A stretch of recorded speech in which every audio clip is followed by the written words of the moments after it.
জামাই তোমাকে তো খুব কেন হয়েছে, তোমাকে একদিন এই বাড়িতে বের করতে হবে দেখবা। আপনি আমার বাল ছেড়ে দিবেন কি করে জানে?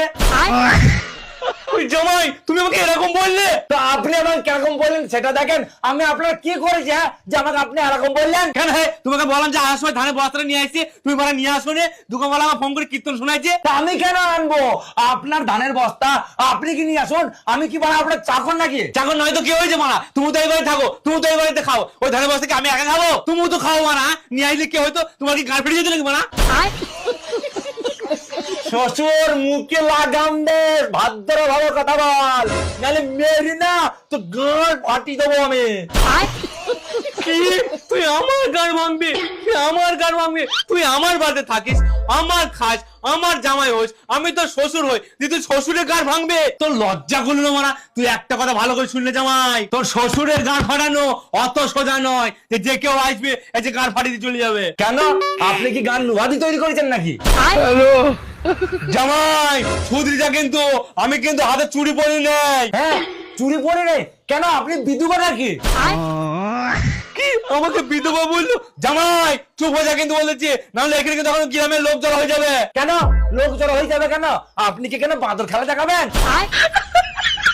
তুই কি বল আমাকে সার্কাস ভালো পেয়েছিস নাকি যে আমি এখানে বাদুর খেলা দেখাবো? লে বাড়া, আমি কি বললাম? আপনিই তো বলছেন এখানে লোক জড়ো হয়ে যাবে, ওই জন্যই তো বললাম যে আপনি কি বাদর খেলা দেখাবেন। জামাই তোর চালাকি না আমি সব বুঝতে পারছি, তুই পাট কাটির মতো হইলি কি হবে? তুই একটা পাক্কা খচ্চর। কি আমি খচ্চর? আমি খচ্চর না আপনি খচ্চর। আমি জানি না কি ভেবেছেন, আমি দেখিনি। এই তুই কি দেখেছিস? কি দেখেছিস? ক্ষমতা থাকলে বল তুই এখানে যে তুই কি দেখেছিস। কেন সেদিন কি ছাদে ছাদে ছাদে দুটো পায়রা, একটা পাড়ার উপরে আর একটা পায়রা বসেছিল, আর আপনি কেমন সাইড থেকে দেখছিলেন আর ভিডিও ক্যামেরা করছিলেন? হ্যাঁ এই বা তুমি ওগুলো দেখে ফেলেছো? জামাই জামাই জামাই বলছি ওইসব কথা না কাউকে বলবা না, হ্যাঁ ওইসব না আমার দেখতে একটু ভালো লাগে বুঝলি, ওই জন্য রেকর্ডিং করে রেখে দিয়েছে যাতে পরে একটু দেখতে পাই। হ্যাঁ তা তো লাগবে, ওই পায়রাই অসভ্য করছে, ওইটা আপনি রেকর্ডিং করেছেন যে পরে দেখবেন। ঠিক ঠিক। আচ্ছা কি হয়েছে দেখেছি তো, ওরা অশুভ করছে, ওদের লজ্জা করছে না, আর আমি দেখছি আমার লজ্জা লাগবে? আরে ওরা লজ্জা কি করে করবে? ওরা তো পশু, ওই জন্য যে যেখানে যেখানে করে।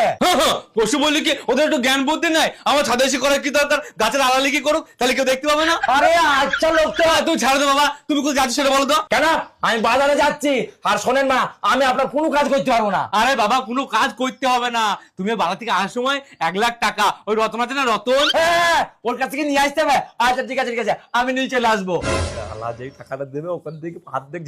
না না নিয়ে আসতে হবে না, ওকে